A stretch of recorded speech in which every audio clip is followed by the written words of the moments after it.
పేదవాడి పక్షాన నిలబడతా, ప్రజా గొంతుకై నినదిస్తా. వాయిస్ ఆఫ్ వాయిస్లెస్, తెలుగువారి మనస్సాక్షి, సాక్షి టీవీ. సాక్షి టీవీ ప్రసారాల కోసం మీ స్థానిక కేబుల్ ఆపరేటర్ను వెంటనే సంప్రదించండి. నమస్కారం అండి, నా పేరు మనోజ్ఞ. నేను ఈరోజు ఇక్కడ ఉండడానికి గల కారణం, మేము ఫారెన్ మెడికల్ గ్రాడ్యుయేట్స్ గత వారంగా మేము ఒక నిరసన తెలియజేస్తున్నాము. దానికి సమాధానంగా మా మీద నిన్న చైర్మన్ గారు ఒక వీడియో క్లిప్పింగ్ రిలీజ్ చేశారు. దాంట్లో చాలా వరకు నిజాలు ఉన్నాయి, దానికి మేము కూడా ఒప్పుకున్నాం. కానీ కొంతమంది అవాస్తవమైన అభియోగాలు మోపారు మా మీద. కేవలం దానికి ఎటువంటి ఆధారాలు లేకుండా మమ్మల్ని అలా మాట్లాడడం అనేది మాకు చాలా బాధాకరంగా అనిపించింది. ఏ అవసరం లేకుండా మేము ఈరోజు రోడ్డు మీదకి వచ్చి డాక్టర్లం అయి ఉండి మేము నిరసన తెలియజేయాల్సిన అవసరం మాకు లేదు. సో ఆ కారణంగా మా తరపు నుంచి మేము నిజాయితీగా నిజాలతో ఈ ప్రూఫ్స్ అంటారు కదా, వాటితో మేము ఈరోజు మాట్లాడాలి అని చెప్పి మేము ఇక్కడికి వచ్చామండి. ఇప్పుడు మొట్టమొదటిగా మాకు అసలు ఒక బ్రీఫ్గా అసలు మేము అంటే ఎవరు అని చెప్తాం. మేము విదేశాల్లోని వైద్య వృత్తిని చదువుకొని ఇక్కడికి వచ్చిన తర్వాత అతి క్లిష్టమైన ఒక పరీక్ష పాస్ అయిన తర్వాత ఇక్కడ ఉన్న స్టేట్ మెడికల్ కౌన్సిల్లో మాకు ఒక అలాట్మెంట్ లెటర్, అంటే నిర్దిష్టమైన సమయానికి మేము ఇంటర్న్షిప్ చెయ్యాలి అని చెప్పి మాకు ఒక లెటర్ ఇస్తారండి. ఇది నా లెటర్. దీంట్లో నాకు 1 సంవత్సరం నేను చెయ్యాలి అని చెప్పి నాకు చెప్పారు. ఇది అయిపోయిన తర్వాత ఇప్పుడు ఒక డ్రైవింగ్ లైసెన్స్ మనకి ఇవ్వడానికి ఎలా అయితే దానికన్నా ముందు లర్నింగ్ లైసెన్స్ అని మనకు ఒకటి ఇస్తారు. అలాగే టెంపరీ రిజిస్ట్రేషన్, అంటే ఇప్పుడు మేము దేనికోసం అయితే పోరాడుతున్నామో అది పర్మనెంట్ రిజిస్ట్రేషన్ అండి. ఇది టెంపరీ రిజిస్ట్రేషన్. దీంట్లో కూడా ఎటువంటి సమాధానం కానీ ఏమీ లేదు. దీంట్లో ఈ అమ్మాయి 1 సంవత్సరం చేస్తే చాలు అని ఇదే రిజిస్టర్ గారు సంతకం పెట్టి మాకు ఇచ్చారండి. నేను అలాగే 1 సంవత్సరం పాటు రంగరాయ మెడికల్ కాలేజ్లో సర్టిఫికేట్ కూడా నేను కంప్లీట్ చేసినట్టు స్టాంప్ సీల్ వేసి మాకు ఇచ్చారండి. ఇప్పుడు నేను నవంబర్ 20వ తారీఖు 2024లో నా ఇంటర్న్షిప్ కంప్లీట్ అయిన తర్వాత నేను డిసెంబర్ 5వ తారీఖు ఈయన దగ్గరకు వచ్చి అప్లై చేయాలి అనుకున్న టైంకి ఆయన మాకు ఎటువంటి సమాధానం చెప్పకుండా 6 నెలలు మమ్మల్ని అలాగ వెయిట్ చేయించి తర్వాత మీరు 2వ సంవత్సరం చేయాలి అని అంటున్నారు. దానికి కారణం అనేది కానీ లేకపోతే అది ఏ విధంగా ఏ రూలు ఏ గైడెన్స్ ఫాలో అవుతున్నారు అనేది కానీ మాకు ఈ రోజు వరకు కూడా మాకు చెప్పలేదు మొదటిది. తర్వాత ఇంకొకటి ఏంటి అంటే మేము చెయ్యలేకపోతున్నాము అని చాలామంది అంటున్నారు. అంటే మేము చెయ్యాలి కానీ మేము చెయ్యట్లేదు అని కొంతమంది అంటున్నారండి. మేము ఎందుకు చేయట్లేదో కూడా చాలామందికి సభాముఖంగా నేను చెప్పాల్సింది ఏంటంటే ఇది ఒక నోటిఫికేషన్ అండి. దీని కిందకి మేము వస్తాం కాబట్టి మేము చేయాల్సిన అవసరం లేదు. మేము ఈరోజు కూడా చెప్తుంది ఏంటంటే మేము నిజంగా చేయాల్సి ఉంటే రూల్ ప్రకారం మేము చేస్తాం. ఈ నోటిఫికేషన్ ప్రకారం మేము చేయాల్సిన అవసరం లేదు. మరి లేనప్పుడు మేము ఎందుకు చేయాలి? మీరు చేయాల్సిందే అంటున్నారు, మేము ఈ రూల్ చూపిస్తున్నాం, దీని ప్రకారం మేము చేయాల్సిన అవసరం లేదు. దేని ప్రకారం చేయాలో మరి వాళ్ళు చూపించాలి కదండి. ఇది వదిలేస్తే కాంపెన్సేషన్ అనేది ఒకటి ఉంటుందండి. కాంపెన్సేషన్ ఏంటంటే ఇక్కడ విద్యార్థులు కూడా కోవిడ్ టైం, ఎందుకంటే అది పాండమిక్, ప్రపంచంలో అందరూ ఆన్లైన్ చేశారు. ఇక్కడ కోర్టులు అవనివ్వండి చాలా వరకు అన్నీ ఆన్లైన్లోనే జరిగాయి. అలాంటప్పుడు ఇక్కడ విద్యార్థులకి వీళ్ళు థియరీగా చేసిన ఆన్లైన్ క్లాసులు కరెక్టే, ప్రాక్టికల్స్ని కాంపెన్సేట్ అంటే వీళ్ళు మళ్ళీ అవి తిరిగి చేయాలి, అది కేవలం ప్రాక్టికల్కి అని చెప్పారండి. అదే విషయం ఫారెన్ మెడికల్ గ్రాడ్యుయేట్స్కి కూడా వర్తిస్తుంది అని చెప్పారు. కాంపెన్సేషన్ అంటే ఏంటంటే దీంట్లో క్లియర్గా మెన్షన్ చేశారండి. ఇక్కడ మీరు చూసినట్టయితే మేము 5 సంవత్సరాలు కానీ 6 సంవత్సరాలు కానీ చదువుకొని వస్తాం. ఆ 5-6 సంవత్సరాల పీరియడ్ లోపే, అంటే ఆ 5 సంవత్సరాల లోపే మేము ఆ కాంపెన్సేషన్ అనేది కూడా చెయ్యాలి అని చెప్పి ఇక్కడ మెన్షన్ చేస్తుంది. ఎన్ఎంసీ రూల్ అండి ఇది. మేము ఫేక్ చేయడానికో లేకపోతే మేము తీసుకొచ్చేయడానికో ఇది కుదరదు, వెబ్సైట్లో ఉంటుంది. కానీ ఇప్పుడు ఈ రిజిస్టర్ గారు ఏమంటారంటే నాకు 4 నెలలు ఆన్లైన్ ఉందండి, నాకు డిగ్రీ మేలో ఇచ్చారు. ఈయన ఏమంటారంటే నీకు ముందున్న 4 నెలలు డిగ్రీ ఇచ్చిన తర్వాత 4 నెలలు చేయాలంటారు. దాన్ని ఎక్స్టెన్షన్ అనే పదంగా గుర్తిస్తారండి. ఇక్కడ మనకైనా ఎక్కడైనా ఏ దేశంలో అయినా ఇది మేము నా ముందు నేను చెయ్యాలి అని ఎన్ఎంసీ రూల్ ఉన్నా ఈయన తర్వాత చెయ్యాలి అనడంలో ఆయన ముఖ్య ఉద్దేశం ఏంటో మాకు అర్థం కావట్లేదండి. ఇంకొకటి చూసుకున్నట్టయితే మాకు అల్టిమేట్ అని నిన్న ఆయన ఆ మాట చెప్పారు. ఎందుకంటే ఇది నేను ఖచ్చితంగా చెప్పాలి అనుకుంటుంది. వాళ్ళ మనవరాల గురించి కూడా ఆయన లాగారు. అమ్మ సారీ, ఇందులో మిమ్మల్ని ప్రతిసారి లాగుతున్నాము అనుకోకపోతే, ఎందుకంటే మీ ఎగ్జాంపుల్ చెప్పారు కాబట్టి మేము వాడుతున్నాం తప్ప మిమ్మల్ని ఏదో ఉద్దేశపూర్వకంగా ఏదో అనాలి అన్న థాట్ అయితే మాకు లేదు. ఇది అల్టిమేట్ అని చెప్పి ఈ రూల్ ప్రకారం నేను చేస్తున్నాను అని అన్నారండి. ఇందులోకి అసలు మేము ఎవరూ రాము. ఇందులో క్లియర్గా ఏమని చెప్పారంటే పెనల్టిమేట్ అంటే నేను చెప్తానండి. అల్టిమేట్ అనే విషయం ఏంటంటే ఒక కోర్స్ అనేది 5 ఏళ్ళు ఉంటే ఆఖరి సంవత్సరాన్ని అల్టిమేట్ అని, ఆఖరి దానికన్నా ముందున్న సంవత్సరాన్ని పెనల్టిమేట్ అని అంటారు. ఇప్పుడు అల్టిమేట్ సంవత్సరం అంటే ఆఖరి సంవత్సరం ఇక్కడికి కోవిడ్ వల్ల కానీ యుక్రెయిన్ వార్ వల్ల కానీ వచ్చేసి వెనక్కి వెళ్ళలేని వాళ్ళు ఉంటారు కదా, వాళ్ళు పరీక్షలు అయితేనేమి డిగ్రీలు అయితేనేమి ఆన్లైన్లో తీసుకున్నారు. అది కోవిడ్ వల్ల వచ్చినా, వార్ వల్ల వచ్చినా, ఇతర ఏ కారణాల వల్ల వచ్చినా అలా ఉన్న వాళ్ళకి మాత్రమే 2 ఏళ్ళు అని క్లియర్గా ఎన్ఎంసీ రూల్ అండి. మీరు ఇక్కడ చూసుకున్నట్టయితే ఎన్ఎంసీ రూల్ చెప్పింది, ఇదే రూల్ ఆయన నిన్న చెప్పారు. మరి మేమందరం వెనక్కి వెళ్ళి చేసిన వాళ్ళమే. అలానే పెనల్టిమేట్ అంటే ఆఖరి సంవత్సరం కన్నా ముందు సంవత్సరం కనుక వచ్చేస్తే వాళ్ళకి 3 ఏళ్ళు వేయాలనే రూల్ ఉంది, మేము కాదు అని చెప్పట్లేదు. అసలు అదంతా ఎవరికి వర్తిస్తుంది అని ఆలోచించకుండా అందరినీ దాంట్లోని ఆయన సొంతంగా రుద్దేస్తున్నారు ఇది అవతల వాళ్ళకి. ఇప్పుడు వాళ్ళ మనవరాలు కూడా నేను 2 ఏళ్ళు వేసాను అంటున్నారు. ఆ అమ్మాయి ఈ రూల్లోకి వచ్చి ఉండొచ్చు కదా, ఈ రూల్లో ఉన్న మా వాళ్ళందరూ 2 ఏళ్ళు చేస్తున్నారు. ఇప్పుడు ఈ అబ్బాయి ఉన్నాడు, ఈ అబ్బాయికి కళ్యాణ్ అండి ఈ అబ్బాయి పేరు, ఈ అబ్బాయికి కూడా 2 ఏళ్ళు వేశారు. పిన్నమనేని సిద్ధార్థలో 1 సంవత్సరం కంప్లీట్ చేసుకొని వచ్చాడు. ఇప్పుడు అబ్బాయి నేను చేయను, నాకు పిఆర్ ఇవ్వండి అని ఏం అడగట్లేదు కదా. మేము ఆ రూల్లోకి వస్తే మేము చేస్తామని ఈ రోజు కూడా మేము చెప్తున్నాము. అవన్నీ వదిలేసి మా మనవరాలకి ఇచ్చాను అని అంటే ఆవిడ ఈ రూల్లో మొదటిదండి, ఆవిడ ఈ రూల్లోకి వస్తే ఇచ్చారు, లేదా రూల్లోకి రాకపోయినా ఇచ్చారంటే మరి మీరు రూల్ ఎక్కడ ఫాలో అయినట్టు? మీ పర్సనల్ ఎజెండా లేకపోతే మీ పర్సనల్ ఇంట్రెస్ట్ మీద మీరు ఇచ్చేసినట్టే కదా. రూల్లోకి రాని వాళ్ళందరినీ అడగడం అనేది కరెక్ట్ కాదు. పోనీ ఇదంతా వదిలేస్తే ఇలా కాకుండా మాలోనే 1500 మందికి సఫర్ అవుతున్నారని మేము చెప్తున్నాం. ఇంకా ఒక 400 మంది వస్తున్నారు, ఇప్పుడు ఎగ్జామ్ కూడా ఉంది. వీళ్ళల్లో కూడా అసలు మొదటి సంవత్సరం, 2వ సంవత్సరం, 3వ సంవత్సరం ఆన్లైన్ చేసిన వాళ్ళు ఉంది. అసలు వాళ్ళకి ఎటువంటి రూల్స్ లేవు, వాళ్ళకి 1 సంవత్సరం ఉంటే చాలు అని కూడా ఎన్ఎంసీ చెప్పింది. మరి ఈయన అది కూడా పాటించకుండా 2 ఏళ్ళు 3 ఏళ్ళు ఇష్టం వచ్చినట్టు వేసేసారు. మరి అదక్కడ రూల్ ఫాలో అయ్యేసారండి. ఇప్పుడు నిజాలు అనేవి మేము చూపిస్తున్నట్టు ప్రూఫ్లు చూపించి మాట్లాడాలి. అవాస్తవకంగా వాళ్ళ మీద ఏదంటే అది చెప్పేయడం, అలిగేషన్స్ చేసేయడం చాలా ఈజీ అండి. మేము మాలో కూడా కూర్చొని చాలా వరకు మేము యూట్యూబ్లో చెప్పేస్తాం. కానీ మీరు చూపించిన ప్రతిదానికి ఆధారాలు చూపించాలి. మేము ఆధారాలు విత్ నోటిఫికేషన్స్ డేట్ టైం చూపిస్తున్నప్పుడు మీరు అవాస్తవంగా, అండ్ నేను మీడియాని కూడా కోరుకుంటుంది ఏంటంటే మీరు ఏదైనా ప్రచురించే ముందు దాన్ని కొంచెం అది వాస్తవమా కాదా అనేది కూడా తెలుసుకొని ప్రచురించండి. నిన్న ఆయన చెప్పారు, ఆ తర్వాత మమ్మల్ని ఎవరు వచ్చి అమ్మాయిని ఇలా అంటున్నారు, ఇది నిజమా కాదా లేకపోతే దీనివల్ల ఏమన్నా అవుతుందా అనేది చాలామంది అది నిజమని నమ్ముతున్న వాళ్ళు కూడా ఉన్నారు. సో నేను ఏంటంటే అంటున్నాను, దానికి ఆధారాలు ఉన్నాయా లేకపోతే అది నిజమా కాదా అని తెలుసుకొని ప్రచురించండి.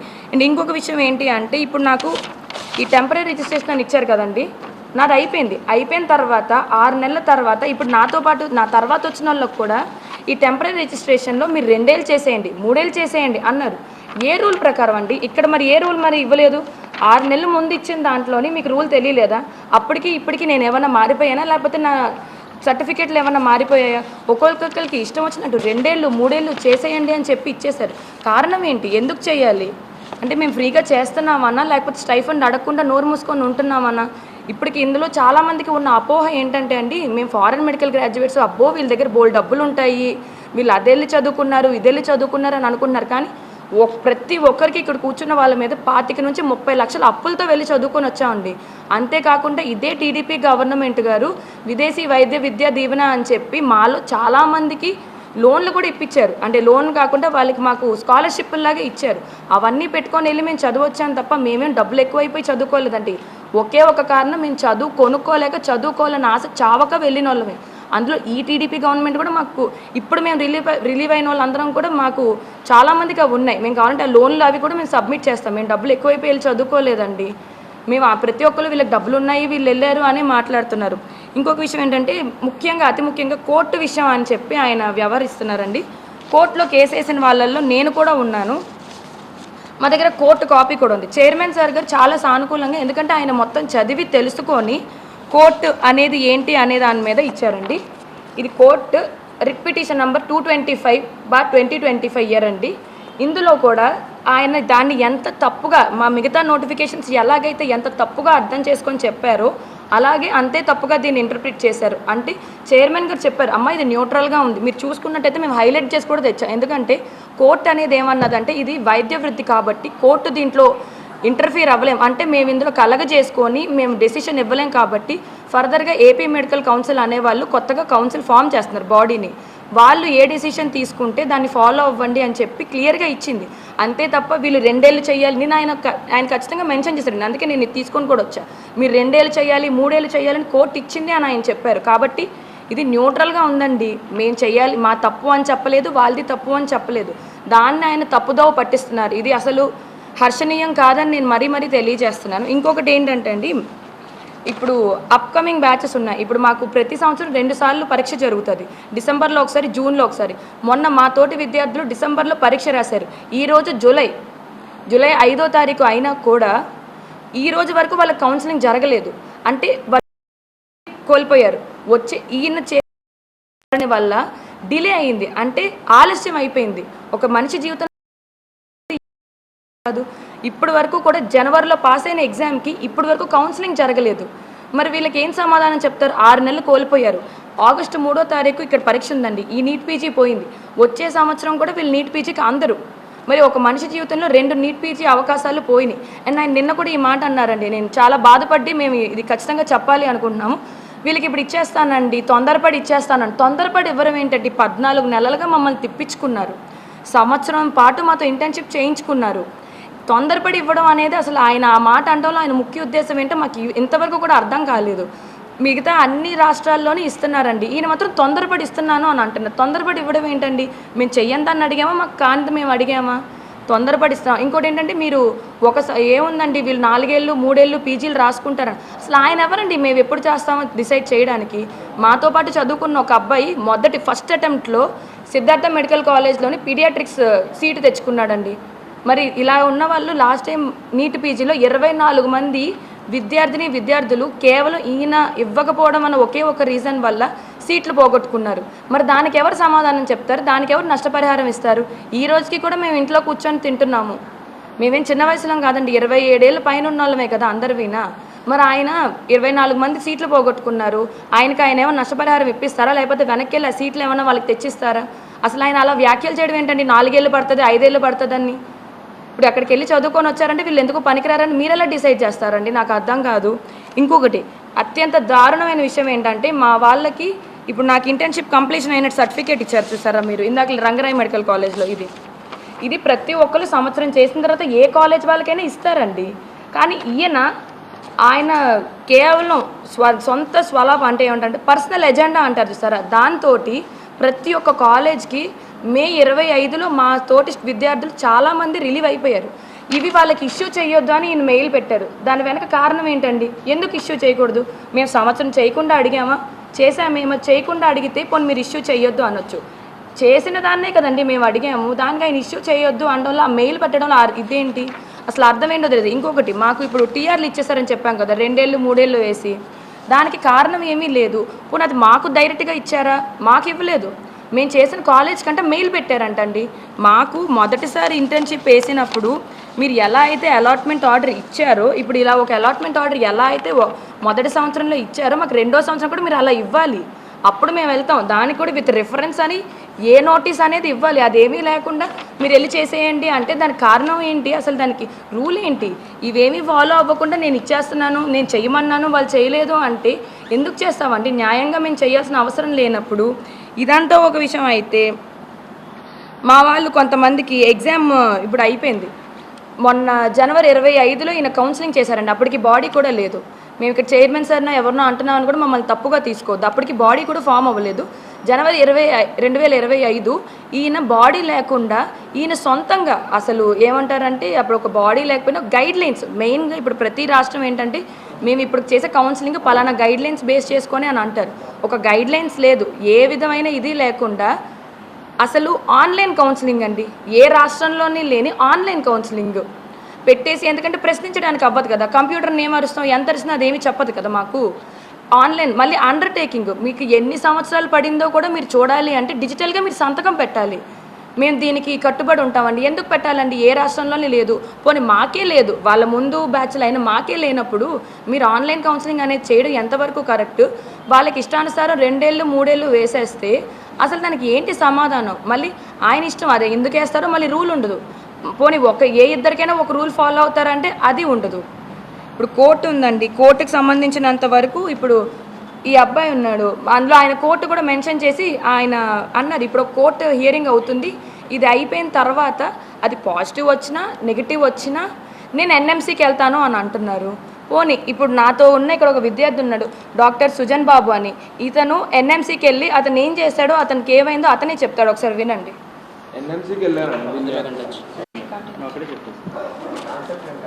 ఇక్కడ ఐ రమేష్ గారు అనే ఉన్నారండి. సుజన్ బాబు అండి, నా పేరు సుజన్ బాబు. ఇక్కడ ఏంటంటే మెయిన్ ప్రాబ్లం ఆయన ఎన్ఎంసీ అంటారు, కాసేపు ఏమో కౌన్సిల్ బాడీ డిసిషన్ అంటారు. ఇక్కడ నేను ఎన్ఎంసీకే వెళ్ళానండి. ఆయన ఎక్కడి నుంచి అయితే క్లారిటీ వస్తుందో, ఎక్కడి నుంచి ఎవరైతే మాకు రూల్స్ పెడతారో అన్ని స్టేట్స్కి, అక్కడి నుంచి నేను తెచ్చుకున్నాను. ఏంటంటే ఇష్యూ చేసేయండి, ఈ స్టూడెంట్కి ఇష్యూ చేయండి పర్మనెంట్ రిజిస్ట్రేషన్ అని అంటే రిజిస్టర్ ఐ రమేష్కి సబ్మిట్ చేశాను నేను. ఇది లేదమ్మా నాకు ఇంకా క్లారిటీ కావాలి, ఇంకేం క్లారిటీ కావాలని అడిగితే దానికి ఆన్సర్ లేదండి. సరే, ఆయనకి ఆన్సర్ లేకపోగా ఏప్రిల్ 16వ తారీఖు నా అప్లికేషన్ తీసుకున్నారు, డబ్బులు కట్టించుకొని అప్లికేషన్ తీసుకున్నారు. అప్లికేషన్ తీసుకున్నాక ఆయన ఏమన్నారంటే, ఓకే నీది అప్రూవ్ అవుతుంది, నువ్వు వెళ్ళి పీజీకి అప్లై చేసేసుకో, రాసుకో అని అన్నారు. బట్ ఇప్పుడు వరకు నాకు ఆ రిజిస్ట్రేషన్ నెంబర్ అయితే ఇప్పుడు వరకు ఇవ్వలేదండి. 56 రోజులు గడుస్తున్నా ఇప్పుడు వరకు ఇవ్వలేదు. మ్యాక్సిమం డ్యూరేషన్ వచ్చేసరికి 21 రోజులు. 21 రోజుల తర్వాత ఆ నెంబర్ వచ్చేసేయాలి నాకు. ఇప్పుడు వరకు ఇవ్వకపోగా దానివల్ల డిలే ఎందుకు అవుతుంది, ఏంటి కారణం, ఏంటి ఏ రెగ్యులేషన్, ఇటువంటి స్పష్టత ఎక్కడ నాకు ప్రొవైడ్ చేయకుండా డిలే కాస్ట్ చేస్తున్నారండి. ఇది ఇంకేంటి ఐ రమేష్ ఇన్ని ఇబ్బందులు పెడుతున్న ఆయన పేరేంటంటే రిజిస్టర్ గారు ఐ రమేష్. ఏంటంటే ఆయన క్లారిటీ లేదు. మేము ఒకటి కోరుతున్నాం అండి, మా ఎలిజిబిలిటీ సర్టిఫికేట్. ఇదేంటంటే ఈ సర్టిఫికేట్ ఉంటే మేము యూనివర్సిటీలో జాయిన్ అయ్యి ఎగ్జామ్ కూడా ఇదే సర్టిఫికేట్ మీద జరుగుతుంది. ఇక్కడే కింద మెన్షన్ చేస్తారు ఏ రెగ్యులేషన్స్ ఏంటి అని, ఇక్కడే తెలుస్తుంది. మేము 2002 రెగ్యులేషన్స్ కింద వస్తాము, ఈ రెగ్యులేషన్స్ కింద ఇది ఫాలో అవ్వచ్చు. ఆయనకి ఈ క్లారిటీ కూడా లేకుండా ఆయన ప్రవర్తిస్తున్నారండి. మేము మీ ముందు ఇదే తెలియజేస్తున్నాము. ఆ రెగ్యులేషన్స్ కింద కూడా ఇంటర్న్షిప్స్ వ్యాలిడ్ అని కూడా ఎన్ఎంసీ డిక్లేర్ చేసింది. ఈ కంట్రీస్లో ఈ ఇంటర్న్షిప్స్ అన్నీ valid. China, Philippines, Nepal, Bangladesh ఈ కంట్రీస్లో ఇంటర్న్షిప్ చేస్తే మీరు మళ్ళీ ఇక్కడ ఇంటర్న్షిప్ చేయాల్సిన అవసరం లేదు. అండ్ దెన్ మళ్ళీ కాంపన్సేషన్ సర్టిఫికేట్ కోసం వీళ్ళు ఒక ఫార్మాట్ రెడీ చేసుకున్నారండి. ఎక్కడ లేని ఫార్మాట్ ఏంటంటే ఒకటి ఆ డేట్స్ కావాలి, ఈ డేట్స్ కావాలని. ప్రతి స్టేట్లో ఆ ఫార్మాట్ అయితే ఎవరు అడగట్లేదు. మీరు తెచ్చిన ఫార్మాట్ మేము సబ్మిట్ చేసుకోవచ్చు అని యాక్సెప్ట్ చేస్తున్నారు. ఇక్కడ ఏంటంటే లేదు, నాకు మళ్ళీ కొత్త ఫార్మాట్ కావాలి, ఆ ఫార్మాట్ కావాలి అని అడుగుతున్నారు. ఎందుకు అనేది మేము ఆర్టీఏ వేసామండి ఎన్ఎంసీకి ఆర్టీఏ వేస్తే ఎటువంటి ఫార్మాట్ లేదమ్మా, మీరు తెచ్చుకున్న డేట్స్ మాకు చూపిస్తే సరిపోతుంది, అంతేగాని మీకు ఏపీలో అడిగినట్టు ఆ ఫార్మాట్ ఏం సబ్మిట్ చేయాల్సిన అవసరం లేదు.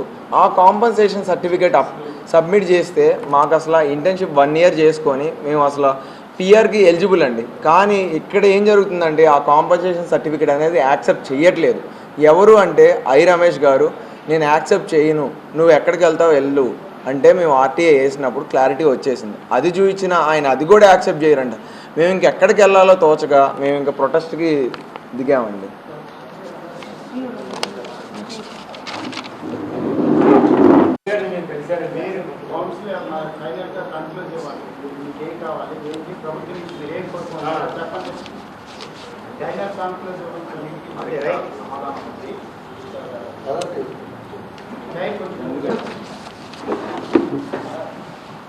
చెకింగ్ కంక్లూడ్ చేస్తాను. కంక్లూడ్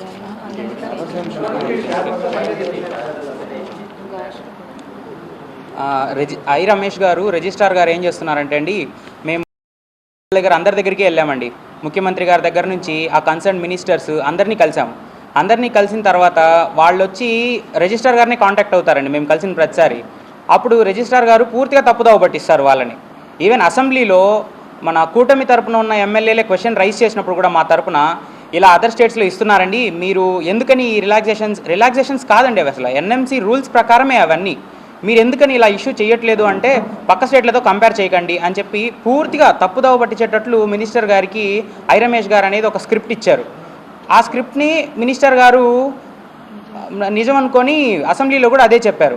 మేము చెప్పే ప్రతి దానికి డాక్యుమెంటెడ్ ఎవిడెన్స్, మేము చెప్పాల్సిన అవసరం లేదు. మీకు కావాలంటే ఇన్ పర్సన్ ఎవరైనా వచ్చినా కూడా కంప్లీట్గా మేము ఎక్స్ప్లెయిన్ చేయగలం. అన్ని నోటీసులు document speaks for it self అదే చెప్తుందండి. మేమేం చెప్పం, నోరు కూడా తెరవం. మీరు కూర్చొని చదువుకున్నారంటే చాలు, ఆ ఇంగ్లీష్లో ఉన్న వాటిని అర్థం కావట్లేదంటే తెలుగులో ట్రాన్స్లేట్ చేసి కూడా ఇస్తాం మేము.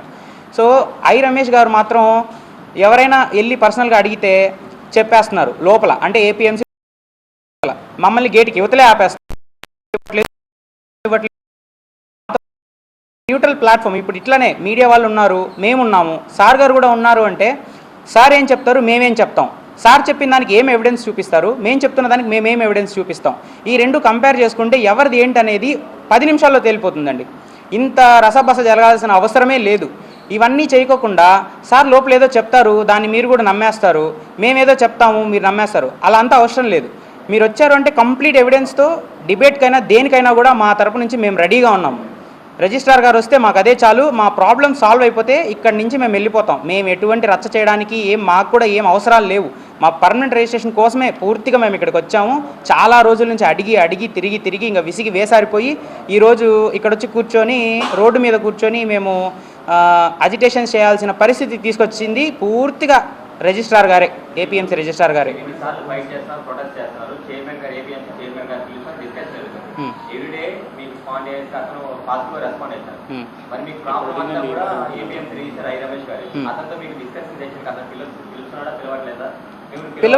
పిలవట్లేదు కాదు కదా, మేము 13 నెలల నుంచి ఎప్పుడైనా రిజిస్ట్రార్ గారిని ఒక 5 మందో 10 మందో కలుద్దామని వచ్చిన ప్రతిసారి ఆయన ఛాంబర్లో కూడా అలో చేయరండి.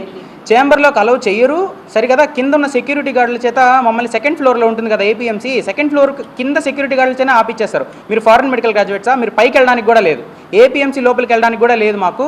అండ్ ఇంకొంచెం గట్టిగా ఇంకొంచెం ఎక్కువ స్ట్రెంత్ వచ్చారు అంటే మా తరపున డాక్టర్లు వాళ్ళు ఏం చేస్తారంటే, నేను ఢిల్లీలో ఉన్నా, రారు, ఇంకా లీవ్ పెట్టేస్తారు. ఆ రోజు కంప్లీట్గా ఏపీఎంసీకి లీవ్ తీసుకున్నాను, నేను మీ పని మీదనే ఢిల్లీ వచ్చాను, ఢిల్లీలో నేను వస్తున్నాను అంటే. ఇప్పుడు మీరు నిన్న కూడా చూసుండొచ్చు, ఏం చెప్పారు, హెల్త్ మినిస్టర్ గారు మమ్మల్ని ఢిల్లీ వెళ్ళమని ఆదేశించారు. ఇంతకుముందు ఎన్నిసార్లు చెప్పారు మాకు మేము ఢిల్లీ వెళ్ళానని చెప్పి. ఫ్లైట్ టికెట్లు కూడా చూపించారు రమేష్ గారు, ఫ్లైట్ టికెట్లు చూపించారు మాకు. ఇదిగో మీకోసమే నేను ఫ్లైట్ టికెట్ చేసుకున్నాను, ఇదంతా నా జేబులోంచి డబ్బులు పెట్టుకుంటున్నానని చెప్తే నమ్మడానికి మేము పిచ్చోళ్ళమా? అలవెన్స్లు రావా మీకు గవర్నమెంట్ సైడ్ నుంచి? గవర్నమెంట్ డబ్బులు తీసుకొని మీరు ఢిల్లీ ట్రిప్పులు ఇన్ని రోజులు వేసుకున్నారే కానీ మాకు సొల్యూషన్ తీసుకురాలేదు. తీరా ఇంత జరిగిన తర్వాత రోడ్ల మీదకి మేము వచ్చి అజిటేషన్ చేస్తున్నప్పుడు హెల్త్ మినిస్టర్ గారు మనకు ఆదేశాలు ఇచ్చారు, మేము ఢిల్లీ వెళ్ళొస్తాం. ఢిల్లీ వెళ్ళి రావాల్సిన అవసరం ఉంది, వీడియో కాన్ఫరెన్స్లో కూడా కాంటాక్ట్ అవ్వచ్చు. మన చైర్మన్ గారే ఎన్ఎంసీలో సలహాదారుడుగా ఉన్నారు. సో ఇవన్నీ ఊరికే ఏదో మళ్ళీ మభ్యపెట్టేసి ఇంతకు ముందులాగానే ఇంటికి పంపించేయాలి అనే ఒక దీంతో ఇలా చేస్తున్నారు.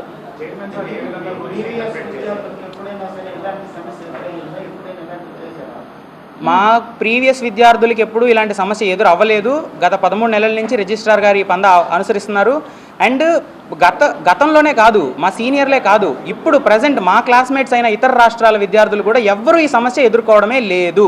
29 రాష్ట్రాలు మన దేశంలో ఉంటే 28 రాష్ట్రాల్లో కూడా ఈ సమస్య లేదు, ఒక్క ఆంధ్రప్రదేశ్లో తప్ప. లాస్ట్ 1 minute ఒక్క నిమిషం, ఇది చాలా ఇంపార్టెంట్. అండ్ ఇది లాస్ట్గా మేము చెప్పాలనుకునేది ఒకే ఒక విషయం అండి.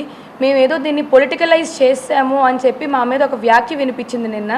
మేము ఎక్కడ ఎవరిని పొలిటికల్గా మేము అప్రోచ్ అవ్వలేదండి. మొదటిది, మేము రోడ్లు ఎక్కి మాకు అన్యాయం జరిగిందని మేము మాట్లాడినప్పుడు నంబర్ ఆఫ్ అంటే ఒక స్టూడెంట్ ఆర్గనైజేషన్స్ అవ్వనివ్వండి, పొలిటికల్గా అవ్వనివ్వండి, లేకపోతే ఇతర సంఘాలు అవ్వనివ్వండి, సిపిఐ గారు అందరూ వచ్చారు, సిపిఐ నుంచి కానీ సిపిఎం నుంచి కానీ అందరూ వచ్చారు.